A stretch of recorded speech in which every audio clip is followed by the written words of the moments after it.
mayor madurez tecnológica, es decir, que hay mayor avance y mayor uso a nivel de procesos en la destilación. Luego tenemos la absorción de gases, ¿ok? Y luego por acá tenemos los procesos de absorción con D, de gas y de líquido, y aquí encontramos las membranas. Entonces las membranas tienen una madurez tecnológica media, es decir, no se encuentran en escalas inferiores de desarrollo, sino que han alcanzado una madurez media y también tienen una aplicación media a nivel de procesos. O sea, son procesos muy importantes en ingeniería química. Eh, Aquí vemos una tabla donde tenemos diferentes procesos de separación que utilizan membranas. Tenemos la permeación de gases, la permeación de vapor.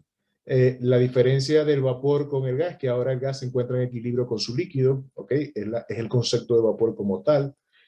Osmosis inversa, ultrafiltración, microfiltración, pervaporación, membranas líquidas, diálisis, electrodiálisis. Aquí tenemos una serie de factores, ¿ok? Entre los cuales vamos a encontrar lo que es la estructura física de la membrana, la naturaleza de la composición del alimento, de tal manera que nosotros, atendiendo a estos factores que tenemos acá, podemos ordenar y clasificar los procesos por categoría. Entonces, ¿cuáles son esos factores? El mecanismo de separación que prevalece, la fuerza de impulsión, el flujo impulsado, qué impulsa el flujo a través de la membrana, cuál es la alimentación y qué material puede ser removido, cuál es el tamaño del material que se puede remover con la membrana, cuál es el equipo que se utiliza, aplicaciones y materiales como tal. Entonces, atendiendo a esta clasificación, por ejemplo, en el caso de permeación de gases hay una difusión, ¿ok? Es un mecanismo de transferencia de masa que prevalece por difusión. La fuerza impulsora es la presión parcial, entonces necesitamos para que tenga lugar la separación un diferencial de presión parcial. Hemos hablado que una de las fuerzas de impulsión que tenemos para que ocurra un mecanismo de impulsión es la concentración.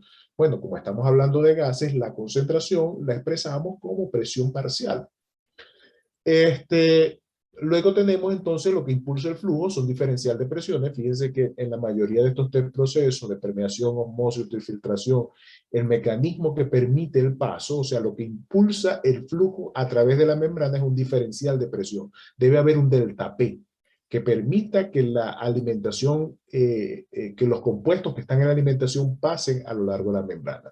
En este otro tipo de procesos, por ejemplo, diálisis y electrodiálisis, en la diálisis es un diferencial de concentración. Cuando removemos de nuestro organismo contaminantes que hay en nuestra sangre, lo que estamos utilizando es el diferencial de concentración de esos contaminantes para la remoción. Y en el caso de la electrodiálisis, lo que hago es que creo un potencial eléctrico. O sea, creo un diferencial eléctrico entre un ánodo y un cátodo para facilitar el movimiento de iones. Aquí vemos las distintas fases, ¿ok? En la permeación, gas-gas. ¿Qué material podemos remover? Fíjense que ahora hablamos de una separación a nivel molecular. O sea, separamos moléculas de compuestos que pueden estar entre 1 y 10 angstrom. O sea, cantidades bastante pequeñas. Fíjense que cada proceso se va a caracterizar por poder manejar diferentes tamaños aproximados del material que está separando. Por ejemplo, en la osmosis inversa podemos eliminar iones, ¿ok? Iones que estén presentes en un agua dura, ¿ok? Se dice que el agua es dura cuando hay presencia de alto contenido de calcio, sodio, magnesio. Entonces, cuando removemos esos iones, sodio, calcio y magnesio, estamos haciendo un proceso de ablandamiento de agua. Y ese proceso de ablandamiento de agua lo podemos hacer por osmosis inversa, donde podemos remover iones que estén entre 3 y 20 angstrom. Bueno, ya vamos a hablar sobre los tipos de configuraciones que hay del equipo. Aquí vemos algunas aplicaciones, vemos que son gases permanentes. Fíjense que en la diálisis la principal aplicación es hemodiálisis y los materiales, ¿no? Fíjense que estos materiales, la mayoría de ellos son polímeros, polisulfona, poliamidas, a excepción, por ejemplo, de la perboración, que puede utilizar compuesto cerámico, pero también utiliza ureosilicona, que son otros polímeros, o podemos encontrar polímeros naturales como celulosa, ¿ok? Para lograr la separación. Preguntas hasta este momento.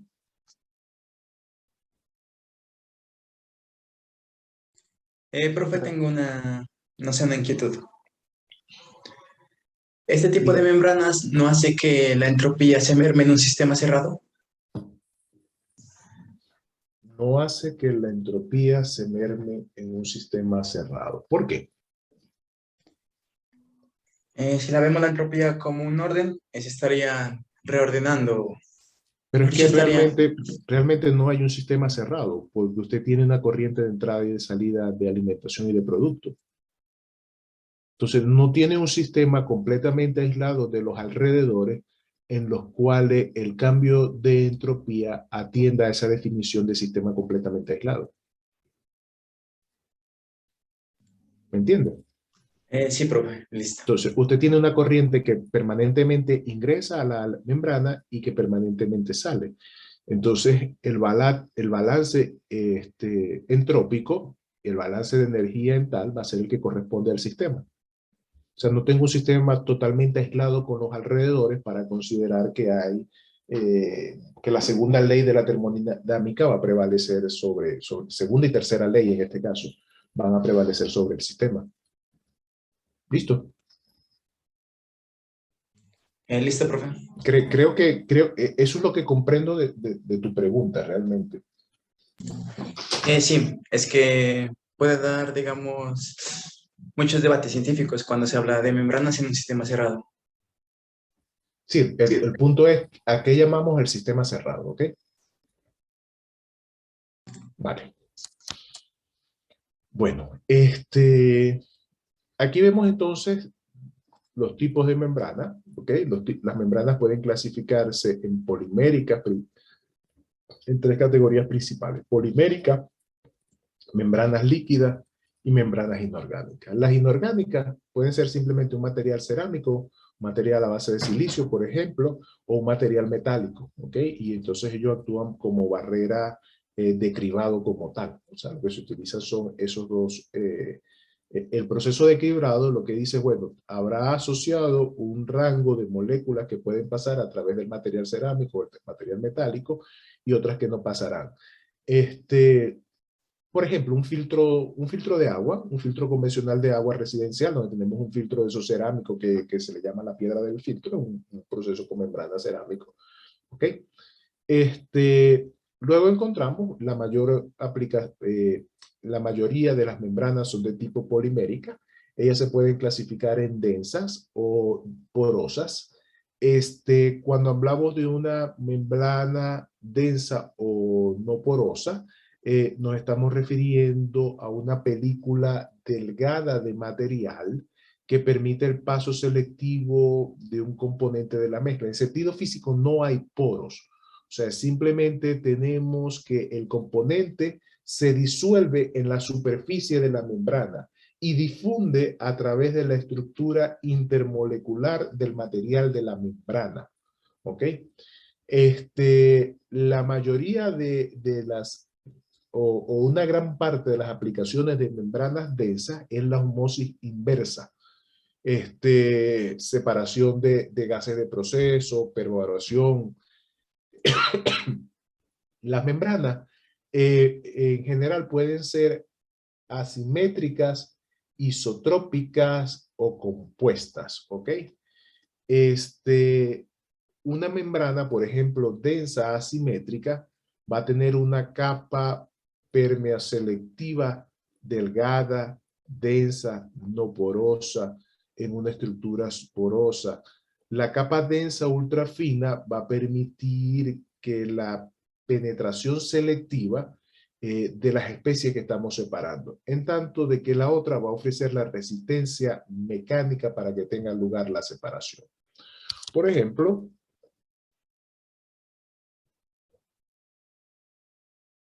aquí tenemos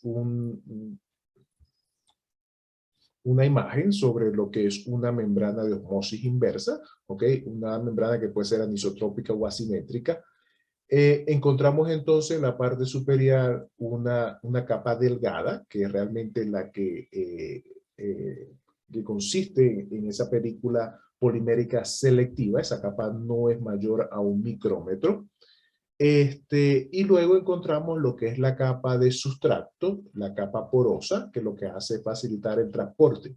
Pero quien hace la separación como tal es esta capa densa como tal, no la capa porosa. La capa porosa lo que sirve como tal es de soporte a esta capa densa, que es donde los materiales que queremos separar se van a disolver para que tenga lugar la separación. ¿Ok? Generalmente esto se prepara por disolución, es decir, tenemos entonces un sustrato microporoso y lo sumergimos entonces en una solución que tiene el polímero como tal y se crea esta capa superior, que es la capa que va a facilitar la separación. En el caso de las membranas que son porosas, bien sea simétricas o microporosas, básicamente lo que veríamos es solamente esta parte del sustrato, el sustrato poroso, que es el que va a facilitar la separación, es decir, no tendríamos una capa densa externa, simplemente una capa porosa que es donde va a tener lugar el transporte de materia como tal. Aquí encontramos algunos de los materiales más utilizados para